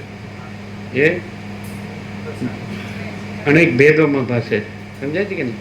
જેવી રીતે સૂર્યપ્રકાશ છે તો એનો પ્રકાશ છે એ મેઘધનુષ્ય એમાં ડિસ્પર્સ થાય 7 રંગ રૂપે. એક જ સફેદ રંગ છે પ્રકાશ. એટલે ડિસ્પર્સ એટલે એ અવિદ્યા વાસના અલગ અલગ છે. એટલે અવિદ્યા વાસના અલગ અલગ અવિદ્યા વાસનાનો સંકલ્પ એમાં અલગ પણ ભાષે છે. એટલે એ સંકલ્પ પાછો દ્રષ્ટાદ્રશ્ય રૂપે થાય છે, પંચભૂત રૂપે થાય, દ્રષ્ટાદ્રશ્ય રૂપે થાય, જીવ જગત રૂપે થાય, પછી અનેક નામ રૂપને ઉત્પત્તિ અલગ અલગ પણું છે એ અવિદ્યા વાસનાનું અલગ અલગ પણું છે. સમજે? કોમન સંકલ્પ તો આખો એક જ છે આખા સ્વપ્નનો, પણ એ સ્વપ્ન પાછો અનેક અલગ અલગ અવિદ્યા વાસનાના સંકલ્પ રૂપે થાય. એટલે અલગ અલગ જીવ જગત રૂપે, દ્રષ્ટાદ્રશ્ય રૂપે, પંચભૂત રૂપે, અલગ અલગ દેહો, અલગ અલગ, પછી એની અંદર સ્થૂળ સૂક્ષ્મ કારણ બધું અલગ અલગ, અને દ્રષ્ટાદ્રશ્ય બધું એના ઉત્પત્તિ સ્થિતિ લઈ નામ બધું અલગ અલગ. હવે અહીંયા આપણે લઈએ કે આ આખો સંકલ્પ છે. સમજાય કે નહીં? તો હવે 8 ભાઈઓ હોય તો એકી વખતે એક જ પૃથ્વીપતિ થાય 7000 વર્ષ સુધી. તો એ શેમાં થાય છે? હવે આપણે જોઈએ તો એકચ્યુઅલી સંકલ્પ છે જ નહીં. એટલે સંકલ્પની પૃથ્વી પણ છે જ નહીં. એ સંકલ્પના એ જુદી જુદી અવિદ્યા વાસનાના 8 સંકલ્પરૂપી જીવો એ પણ નથી. પણ એ જે ચિદાકાશ છે એ એક જ છે, આત્મા છે, ચિદાત્મા છે, એક જ છે. બરાબર છે? અને સંકલ્પ છે એ પણ આખો એક જ કલ્પના છે. બરાબર છે? તો એમાં ચિદાત્માથી સંકલ્પ કરવામાં આવે, કે હું 7 સમુદ્રને 7 મેઘવાળી પૃથ્વીપતિ થાવ. બરાબર? તો ચિદાકાશનો સંકલ્પ, ચિદાકાશ સત્ય છે એટલે ચિદાત્મા એ સત્ય સંકલ્પ છે, ચૈતન્ય સત્ય સંકલ્પ છે. તો એ સંકલ્પ એવો ભાષે છે. તો 8 ઠેકાણે એ જ સંકલ્પ જે સ્ફુર્યો હોય ને 8 ઠેકાણે એક જ પ્રકારનો સંકલ્પ હોય. તો એ સંકલ્પમાં એવું ભાષે છે કે ભાઈ હું આ પૃથ્વીપતિ છું, હું આ પૃથ્વીપતિ છું, બાકી બહાર કાંઈ છે જ નહીં. પૃથ્વી એ નથી અને એ કાંઈ છે, આખો સંકલ્પ જ કાંઈ નથી. અને એ સંકલ્પનું અનેક અવિદ્યા વાસનાપણું, એનાથી અનેક જીવ જગતપણું એ પણ કાંઈ નથી. જેવી રીતે સ્વપ્નમાં આખું સ્વપ્ન એક જ છે ને આખો ચિદાત્મા એક જ છે, પણ છતાં એ અનેક જુદી જુદી અવિદ્યા વાસનાના સંકલ્પ રૂપે જુદા જુદા જીવ જગત ભાષે છે. અને એમનું જુદું જુદું, એટલે જેવા સંકલ્પ હોય તો માનો કે 8 ભાઈઓએ એક જ સંકલ્પ કર્યો હોય તો ચિદાત્મા એક જ છે, અને એમાં પૃથ્વીનો સંકલ્પ કર્યો હોય અને પૃથ્વીના રાજાપણાનો સંકલ્પ કર્યો હોય 8, તો એ એના સંકલ્પપણામાં એને ભાષે છે. બાકી વસ્તુ તો કાંઈ નથી. વસ્તુ તો ચિદાત્મા જ છે, ચિદાકાશ જ છે. એટલે જો આપણે આ બધું ચિદાકાશ રૂપે પરબ્રહ્મ પરમાત્મા રૂપે અનુભવીને રહીએ તો આ બધું કાંઈ નથી. પૃથ્વી એ કાંઈ નથી ને રાજાપણું જીવ એ કાંઈ નથી ને એનો એ અવિદ્યા વસ્તુનો સંકલ્પ ને રાજાપણાનો સંકલ્પ પૃથ્વીને એ કાંઈ નથી. સમજાય છે કે નહીં? તો આપણે જે પરમ સત્ય રૂપે ને પરમ તત્વ રૂપે જો સીધું ડાયરેક્ટ અનુભવીએ તો એ જ પરમ ચિદાકાશ પરમ પદ પૂર્ણ વિશ્રાંતિ છે. પરમ જ્યોતિ અખંડ જ્યોતિ છે. એ આખો સમજાય છે કે નહીં? એ આ બધું એટલે સર્વ પરમાત્મા છે, પરબ્રહ્મ પરમાત્મા છે. પણ એ જો માણસ છે એ કેવી રીતે અનુભવી શકે કે એનો જે અનુભવ છે એ અનુભવ રૂપે અનુભવી શકે. એનું જે જ્ઞાન છે એ જ્ઞાન રૂપે. અનુભવને જ્ઞાન છે સંકલ્પ નથી, અનુભવને જ્ઞાન છે ચૈતન્ય છે. એ સંકલ્પ છે તરંગ રૂપે ભાષે છે. સમજાય છે ને?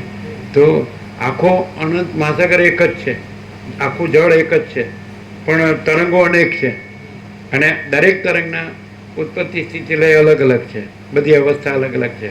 તો જે જળ છે એ એક જ છે. સમજાય છે કે નહીં? તો એ જળ છે એ જ અનુભવ છે ને એ જ જ્ઞાન છે ને એ જ ચૈતન્ય છે, તેજ છે, જ્યોતિ છે, પ્રકાશ છે ને એ જ એ અનંત પરબ્રહ્મ મહાસાગર છે. સમજાય છે? એ તુર્યાતીત છે. એટલે સીધું માણસ પોતાના અનુભવને ને પોતાના જ્ઞાનને એ તુર્યાતીત રૂપે અનુભવે. એના પોતે તુર્યાતીત રૂપે છે. જળ છે એ પોતે અનંત મહાસાગર રૂપ છે. તો ચૈતન્ય જળ છે, અનુભવ જળ છે, જ્ઞાન જળ છે. એ સંકલ્પ નથી, એ તરંગ નથી. જે અનુભવને જ્ઞાન છે એ એ સંકલ્પ નથી, એ જીવજગત નથી, એ નામરૂપ નથી, ઉત્પત્તિ સ્થિતિ લય નથી, એ અનેક નથી. જળ એક જ છે, મહાસાગર એક જ છે, તો અનુભવ એક જ છે અને જ્ઞાન એક જ છે. ધારો કે આમાં ઘણા સિદ્ધો હાજર છે આ સભામાં, ને પુરાતન સિદ્ધ સનકાદિક, આકાશચાર્ય, દ્રશ્ય, દેવસિદ્ધ મુનિ, સપ્તર્ષિ, બ્રહ્મર્ષિ, દેવર્ષિ, રાજર્ષિ બધું છે. તો એ અનેક સિદ્ધો છે. રમણને પૂછ્યું કે બ્રહ્મવિદ બ્રહ્મૈવ ભવતી, તો બ્રહ્મને જાણનાર બ્રહ્મરૂપો થઈ જાય છે. બ્રહ્મવિદ ભવતી બ્રહ્મ, તો ઘણાને બ્રહ્મ સાક્ષાત્કાર થઈ, બ્રહ્માનુભવ, બ્રહ્મ જ્ઞાન થઈ અને બ્રહ્મરૂપ થાય, તો શું બ્રહ્મ અનેક છે? નહીં. જે તરંગ છે તો એ પોતાના જળરૂપે અનુભવે, તો એ બીજા જે તરંગ છે, આ બધા જે સિદ્ધો હાજર છે એ બધા, તો આકાર રૂપે એ તરંગ છે, પણ અનુભવ રૂપે એ બ્રહ્મ છે, જળ છે. સમજાય છે? તો પછી જળ રૂપે તો બધું એક જ છે, એટલે બ્રહ્મ એક જ છે, અનંત બ્રહ્મ મહાસાગર એક જ છે. એમના તરંગના આકાર રૂપે એને ન જોવાય. એને સાચા ઓળખવો હોય તો એ લોકો બ્રહ્મ સાક્ષાત્કારથી બ્રહ્મવિદ બ્રહ્મૈવ ભવતી, બ્રહ્મને જાણનાર બ્રહ્મ જ થઈ જાય છે. તો પછી એ જળ રૂપ છે અને મહાસાગર રૂપ છે, તુર્ય અને તુર્યાતીત રૂપ છે. એ તરંગનો આકાર છે, તો એ દ્રશ્યમાં એનો આકાર ભાસે છે, પણ સ્વરૂપ જ્ઞાન ને સ્વરૂપ અનુભવથી એ અનંત બ્રહ્મ મહાસાગર છે, એટલે તુર્યાતીત છે. એટલે તમે આકાર જોઈને કહો છો કે આ અનેક બ્રહ્મ છે. તમે એમ શંકા કરો કે આ બ્રહ્માનુભવને બ્રહ્મ જ્ઞાનથી બ્રહ્મરૂપ થયા, આ બ્રહ્માનુભવને બ્રહ્મ જ્ઞાનથી બ્રહ્મરૂપ થયા, આ તો કાંઈ અનેક બ્રહ્મ છે. તો તમે આકારથી કહો છો કે અનેક, પણ જે જળ છે અને મહાસાગર છે એક જ છે. જે સાક્ષી, જે અધિષ્ઠાન છે, કુટસ્થ છે, જે ચૈતન્ય છે, અનુભવ છે, જ્ઞાન છે, એક જ છે. એટલે અનેકપણું નથી અને એકપણું જ છે. બધાનું અધિષ્ઠાન એટલે આત્મા એક જ બ્રહ્મ છે, એક જ ચિદાકાશ, એક જ પરમાત્મા છે. એટલે તમને બધું જ સમાધાન છે એ અનુભવને જ્ઞાનમાં જ થઈ શકે, સંકલ્પમાં ન થઈ શકે. સંકલ્પ છે આભાસ છે, અને સંકલ્પ જે અનેક રૂપે છે, એટલે એ અનેક સંકલ્પ છે. અવિદ્યા વાસનાનું અલગપણું છે, એટલે એ સંકલ્પોના દ્રષ્ટાદ્રશ્ય, જીવ જગત, એમના નામરૂપ, ઉત્પત્તિ સ્થિતિ લઈ બધી અવસ્થાઓ બધું અનેકપણું છે. એ અવિદ્યા વાસનાનું અનેકપણું છે. એટલે સંકલ્પોનું, જીવોનું ને જગતનું, દ્રષ્ટાદ્રશ્યનું, ઉત્પત્તિ લઈનું, જન્મ મૃત્યુનું બધું અનેકપણું છે. તો સંકલ્પથી તમને કોઈ દી સમાધાન ન મળે, તમને અનુભવને જ્ઞાનથી જ સમાધાન મળે. એ અનુભવને જ્ઞાન છે, એમાં સંકલ્પનો ભ્રમ નથી, એટલે એમાં દ્રશ્યનો ભ્રમ નથી. એટલે આ બધા પંચભૂતને, દ્રષ્ટાદ્રશ્યને, જીવ જગતને બધા એ જન્મે છે, જીવે છે, સુખી દુઃખી થાય છે, હું મારું કરે છે, મરે છે, એમાં સમાધાન ન મળે. આમાં તમે આ દ્રશ્યમાં તમને કોઈ દિવસ એ સંકલ્પ છે ને સંકલ્પ કાંઈ નથી, એટલે આ દ્રશ્ય કાંઈ નથી. દ્રશ્ય છે એ કાર્ય છે અને સંકલ્પ છે કારણ છે. અને બીજું કે તમને એ જ સંકલ્પ અનેકપણામાં ભાસે છે, તો અવિદ્યા વાસનાનું અનેકપણું છે. એટલે એમાં, અને બીજું કે બ્રહ્મ એક જ છે, જે અનંત બ્રહ્મ મહાસાગર છે, તો એ એક જ છે અને એમાં અનેકપણું નથી. એકમ એવા દ્વિતીય બ્રહ્મ નેહ નાનાસ્તિ કિંચન, એક જ અદ્વિતીય બ્રહ્મ છે, બ્રહ્મમાં અનેક કાંઈ નથી. એટલે તમને બ્રહ્મમાં જ સમાધાન મળે. પણ બ્રહ્મને કેમ જાણવું? તો એ અનુભવને જ્ઞાન છે, એ જ બ્રહ્મ છે. એટલે અનુભવ જ્ઞાનમાં સમાધાન મળે. અને આ તત્વબોધ છે, તો તત્વ એટલે બ્રહ્મ અને બોધ એટલે એ જ્ઞાન, અનુભવ. સમજે? આને બંધ કરજો.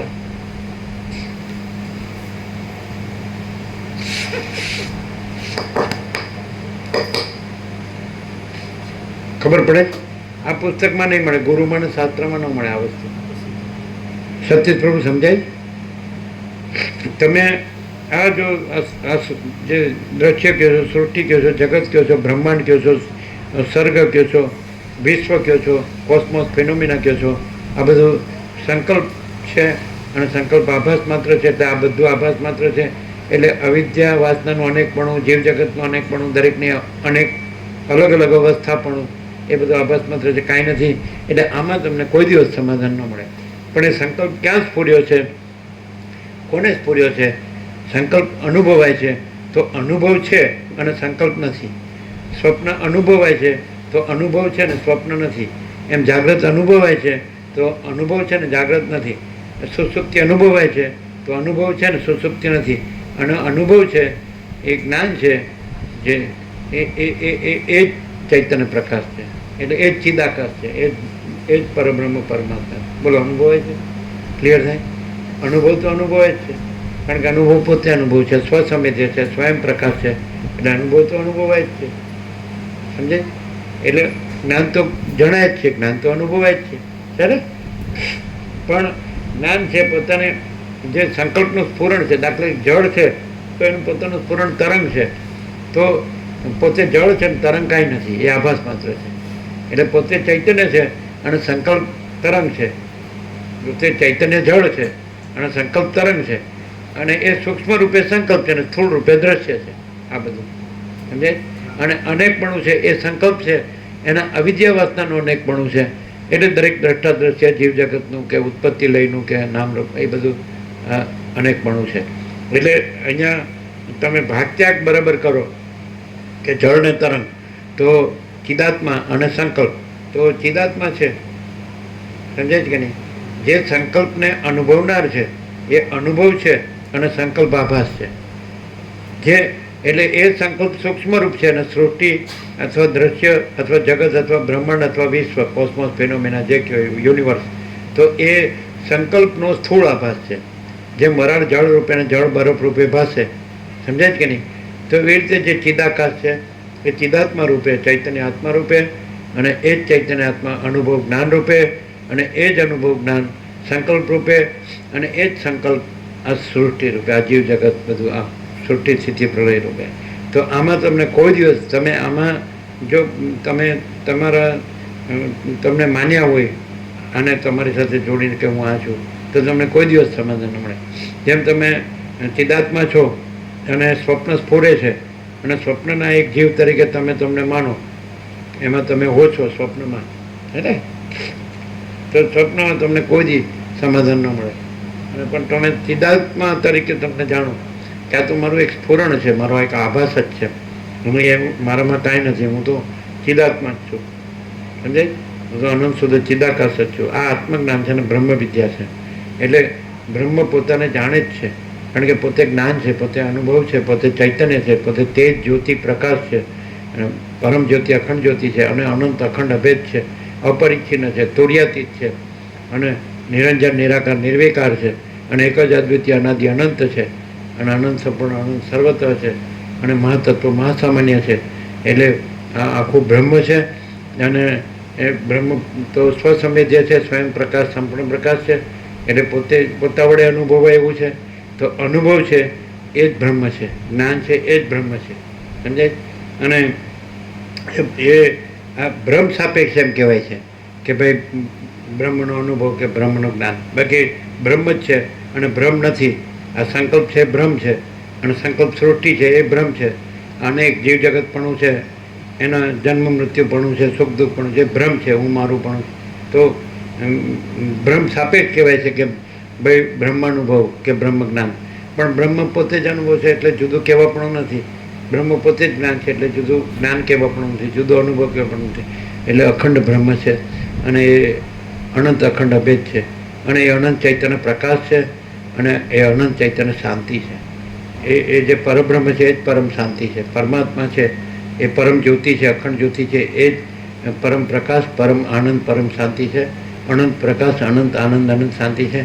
એટલે માણસે એકદમ સીધા આમાં રહીને તો એ ભમ્યા કરશે, પોતાને આ માનશે તો બધે સંકલ્પ સ્વપ્નમાં છે. આ સંકલ્પ સ્વપ્ન છે.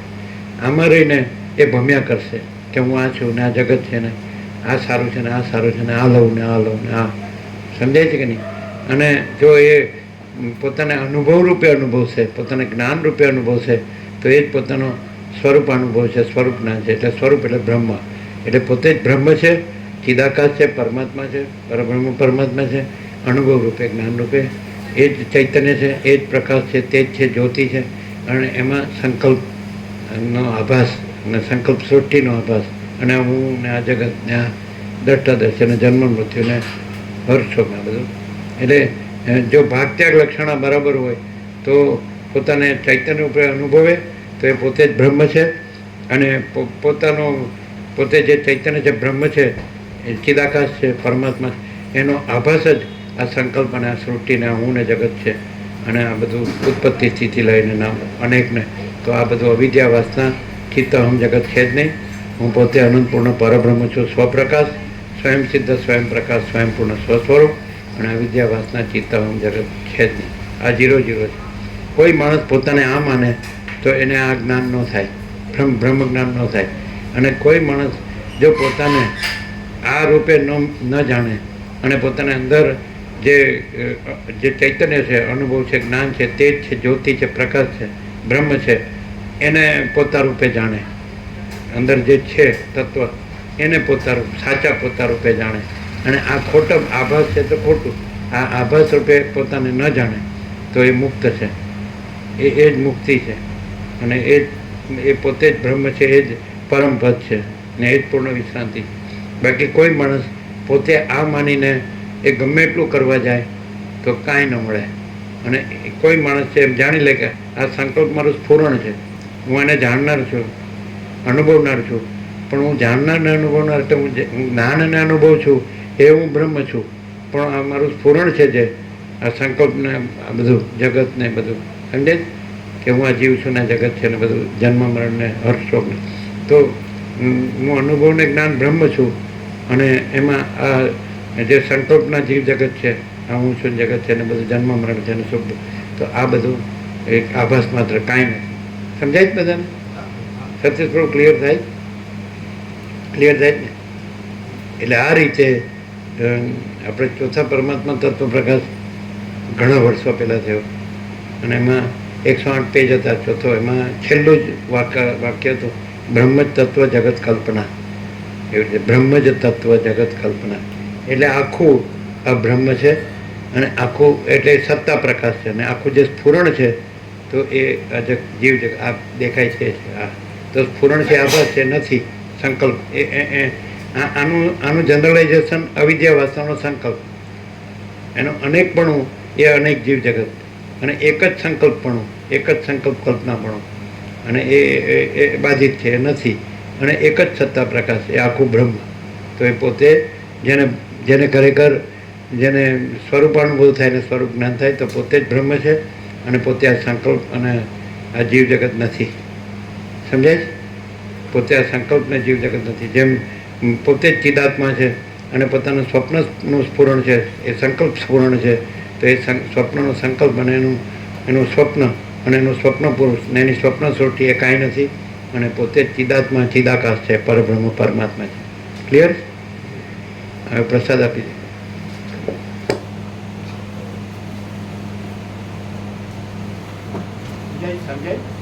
પોતાને આ માનીને ગમે એટલું કરે કાંઈ ન મળે, અને પોતાને ચૈતન્ય રૂપે અનુભવીને પોતે જ બ્રહ્મ છે, પરમાત્મા, ચિદાકાશ. ક્લિયર? આ નહીં, આ સંકલ્પ છે ને આ નથી. માँ चिदाकाश सब कुछ है, मैं कुछ नहीं है. माँ चिदाकाश स्वयं प्रकाश, संपूर्ण प्रकाश, એ પોતાનું સાચું સ્વરૂપ છે, અને આ સંકલ્પ રૂપ છે, હું છું એ નથી. અને માँ चिदाकाश પરમ કૈવલ્ય, પરમ શાંતિ, એટલે હું જ માँ चिदाकाश રૂપે પરમ કૈવલ્ય છું ને પરમ શાંતિ છું. એટલે અનંત પ્રકાશ, અનંત આનંદ, અનંત શાંતિ. આ નહીં, આ સંકલ્પ સ્ફુરણ છે, આ સ્વપ્ન પુરુષ છે, ને આ સૃષ્ટિ છે, સ્વપ્ન છે, અને અનેકપણું છે, એ અવિદ્યા વાસનાનું અનેકપણું છે. ક્લિયર? હવે આ બધું આ વેદાંત બ્રહ્મજ્ઞાન ભણો તો એમાં આવે કેમ? શું ડિફરન્સ છે? આ હું રાખીને બધા ઉપચારો થાય છે. આ સંકલ્પ હું અને સંકલ્પ સૃષ્ટિ, અને પછી એને બ્રહ્મ કહેવાનું. અને સંકલ્પ સ્ફુરણ છે, અને બ્રહ્મ સત્તા સામાન્ય છે, સત્તા પ્રકાશ. અને એ સત્તા પ્રકાશ છે, એ અનુભવને જ્ઞાન છે, અને સ્ફુરણ છે, એ અનુભવને જ્ઞાન નથી, એ જડ છે. સમજાય છે કે નહીં? એ આભાસ છે અને નથી. તો બધું જડને જે આભાસ છે એને બધા બ્રહ્મ કહે છે કે સર્વમ કલ્વિદમ બ્રહ્મ, પણ આ બધું બ્રહ્મ નથી. સમજાય? જેમ કે ચિદાત્માનું સ્ફુરણ સ્વપ્ન છે, તો એમાં સ્વપ્ન પુરુષો ને સ્વપ્ન સૃષ્ટિઓને તો એને બ્રહ્મ કહેવું, તો એ બ્રહ્મ નથી. હા, એમ આ સ્વપ્ન છે. સમજાય? સંકલ્પ છે એ જ બદલાય, રૂપાંતર પામે છે. એ જ જાગ્રત છે ને એ જ સ્વપ્ન છે ને એ જ સુસુપ્તિ છે. એ સંકલ્પ જ છે, સંકલ્પ કલ્પના છે. જેમ સ્વપ્ન સાચું નથી તો એ જ સંકલ્પ, એ સંકલ્પ જે સ્વપ્ન આભાસ રૂપે છે એ જ સુસુપ્તિ આભાસ રૂપે છે, અને એ જ સંકલ્પ જાગ્રત આભાસ રૂપે છે. સમજાય? એટલે એવી રીતે ઓળખાય કે આભાસ રૂપે છે. જેમ સ્વપ્ન આભાસ રૂપે છે અને સુષુપ્તિ આભાસ રૂપે છે, એમ આ જાગ્રત એ જ સંકલ્પ છે. એ જ એક જ સંકલ્પ જાગ્રત સ્વપ્ન સુષુપ્તિ આખરે પાસે. એટલે આ જાગ્રત આ સંકલ્પ આભાસ જ છે, પણ એનો જે અનુભવ છે એ ચૈતન્ય છે ને એ ચિદાકાશ છે, એ પરબ્રહ્મ પરમાત્મા. ક્લિયર થાય? એટલે આખો ઉપચાર ખોટો ક્યાં પડે કે આભાસ છે. આ સ્વપ્ન પુરુષ ને સ્વપ્ન સૃષ્ટિ, અનેક સ્વપ્ન પુરુષ અવિદ્યાવાસના અલગ અલગ, અનેક સ્વપ્ન પુરુષને અનેક સ્વપ્ન સૃષ્ટિને અનેક અવસ્થા, તો એને સર્વમ ખલ્વિદમ, એને બ્રહ્મ કહે છે, એને પરમાત્મા કહે છે. એટલે ખોટું છે. આ હું છે સંકલ્પ પુરુષ છે, એ પરમાત્મા નથી. પણ અનુભવ છે, જ્ઞાન છે, જે જળ છે, મહાસાગર છે, એ અનુભવ છે, જ્ઞાન છે, ચૈતન્ય છે, તેજ છે, જ્યોતિ છે, પ્રકાશ છે, તો એ પરબ્રહ્મ પરમાત્મા છે, પરમ ચિદાકાશ પરમ અખંડ છે. એ બધાની અંદર બધાનું સાચું સ્વરૂપ છે, શુદ્ધ સંપૂર્ણ ભ્રાંતિ રહિત શુદ્ધ સ્વરૂપ. એ આ આત્મજ્ઞાન છે, બ્રહ્મ વિદ્યા છે. જેને જ્ઞાન થાય તો એને આ બ્રહ્મ નો રહે કે હું આ છું, જગત છે, જન્મું જીવ મરું છું, કે સુખી દુઃખી થાવ છે, કે હું મારું છે, કે રાગ છે, કશું છે જ નહીં. સમજાય? જેને જ્ઞાન થાય તે બ્રહ્મ જ રહે, એ પરમાત્મા ચિદાકાશ જ રહે, અને અનંત પ્રકાશ, અનંત આનંદ, અનંત શાંતિ જ રહે. એમાં આ સંકલ્પ જે સ્ફુરણ છે, સંકલ્પ અને એનું આ જીવ જગત, એનો કોઈ ભ્રમ ન રહે, એનું કોઈ જન્મ મરણ કે સુખ દુઃખ ન રહે. ક્લિયર થાય? તુલસી પ્રભુ ક્લિયર થાય?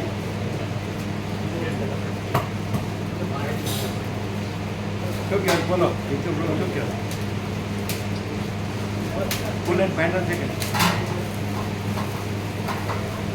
સત્તા પ્રકાશ, જે સત્તા પ્રકાશ, સંકલ્પ જે સ્ફુરણ માત્ર, ભાસ માત્ર. આ હું છે શું છે? એ બ્રહ્મ છે, એક ઉદિત બ્રહ્મ ના હોય.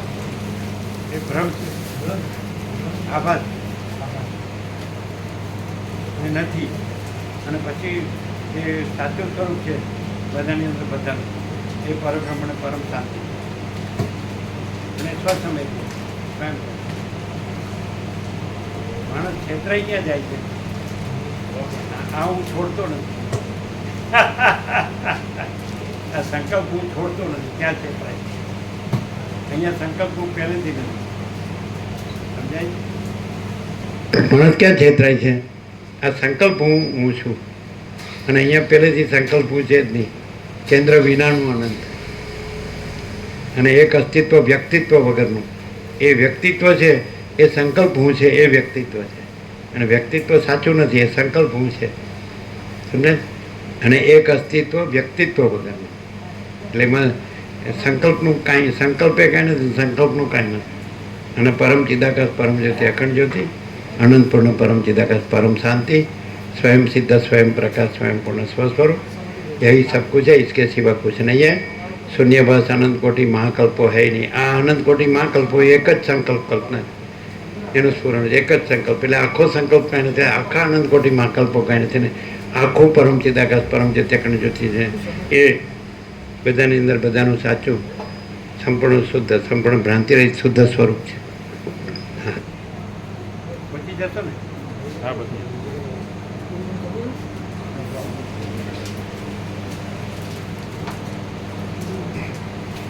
ડિફેક્ટિંગ.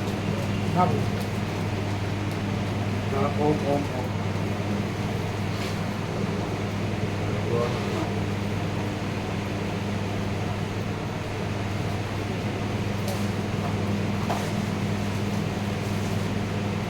અવિદ્યા છે જ નહીં એવો બોધ જ અવિદ્યાનો ક્ષય છે.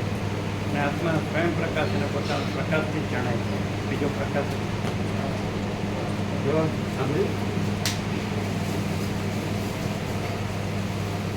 સદાશિવે કૈલાસમાં વસીને કીધું અવિદ્યા છે જ નહીં એવો બોધ જ અવિદ્યાનો ક્ષય છે. શાસ્ત્રગુરુ અવિદ્યાનો ક્ષય કરતા નથી. શાસ્ત્રગુરુ આત્માને પ્રકાશતા નથી. આત્મા સ્વયં પ્રકાશ છે, પોતાના પ્રકાશથી જ જણાય છે, બીજો પ્રકાશ જ નથી. એ આત્મા એ જ મહાચિદાકાશ પરમાકાશ પૂર્ણ બ્રહ્મ.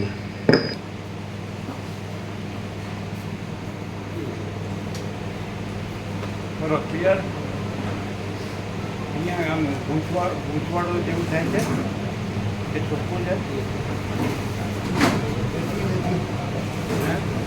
નથી, નથી. શું કહે છે? કહેવા પણ નથી નું કહેવાનું.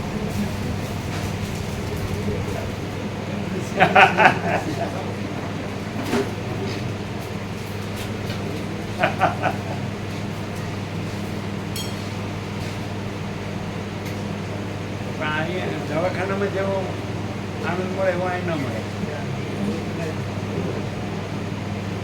એડિક્ટ કહેવાય ને, એડિક્ટ એટલે વ્યસન. વ્યસન દવાખાનાના બંધાણ.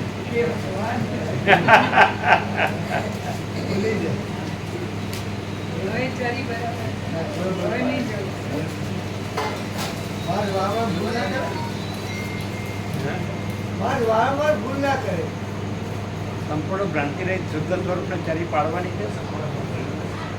અને અને સંકલ્પ સ્વપ્ન પુરુષને ચરી પાડવાની છે.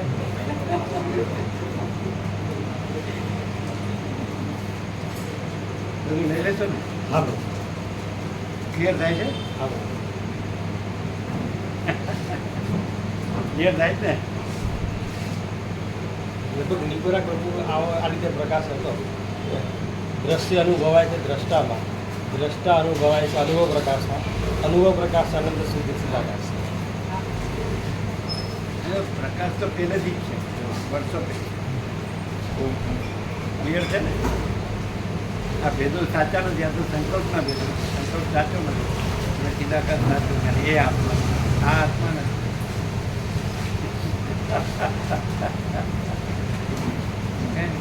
બધા આને આત્મામાં અને બ્રહ્મ. એટલે આ મને લાગે છે તમે કદાચ સાંભળો પણ કામ ન કરે. આ સામે પાઉં વડા આવવા જોઈએ, વડાપાઉં, પાણીપુરી આવી ગયું. મંચુરિયન.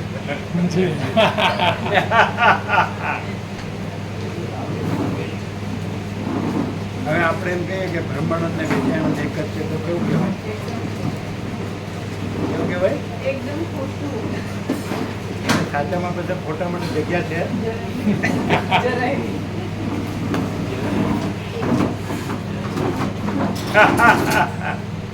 સમજાય ખરું કે આપણે એટલી ઘણી બરાબર સાચી વાત કરવી હોય.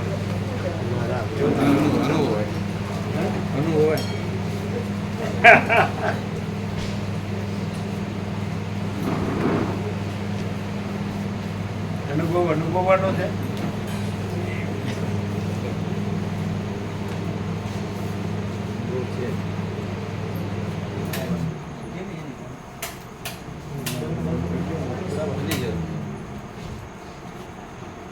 એટલે કોઈને વેદાંત બ્રહ્માંડમાં એકદમ માસ્ટર હોય તો એમાંથી આવી રીતનું પ્રકાશ આવે. પોસિબલ નથી.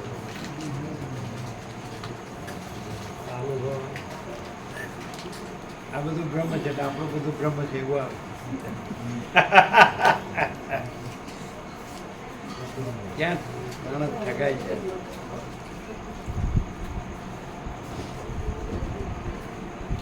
બોલો કેમ છે?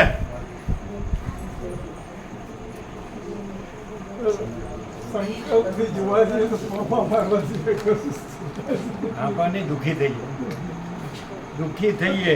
પ્રભુ તો એ વખતે અનંત અવતાર અનંત શક્યતા હોય એ વખતે પ્રભુએ ડિક્લેર કર્યું કે આ તો બધી પોસિબિલિટી બગડ્યા હતો.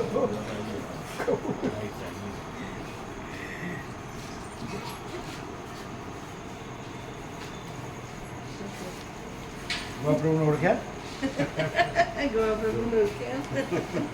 ઓળખ્યા? કોણ છે?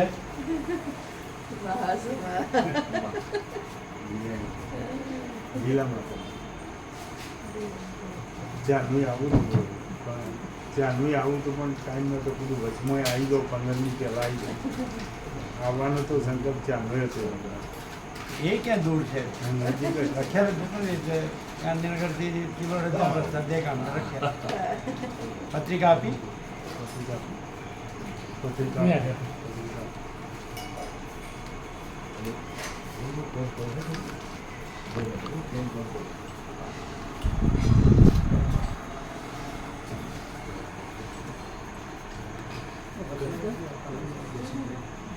વચનામૃત પણ આપવાનું.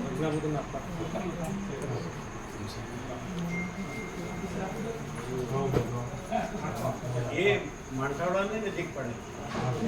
ગાંધીનગરથી ટર્ન મારે એટલે સીધા પેલા પાવર હાઉસના ભૂંગળા છે.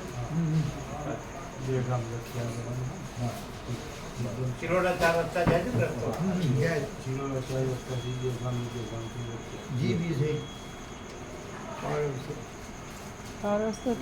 જે પેલા 0-0 થઈ ગયું પાવર હાઉસ વર્ષો પહેલા. તમારે જે પેલા એક્સચેન્જમાં જે જઈએ તમારે કોટીરા આગળ જેમનું આશ્રમ છે ને બનાવેલું એના ચિરંજીવ. હા એમની દુકાન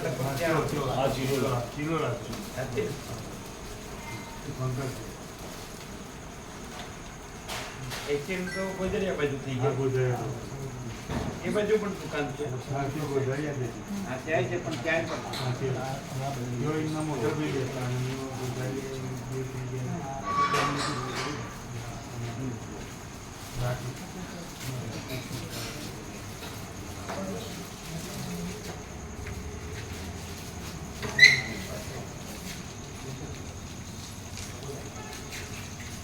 બોલો કેવો પ્રકાશ છે? નીચે નૂતન પ્રકાશ છે કે નહીં?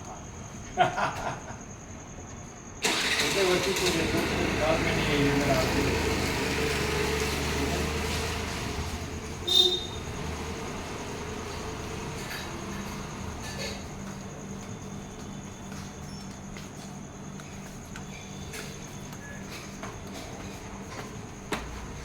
પાણીપુર આવી જાય સામે તો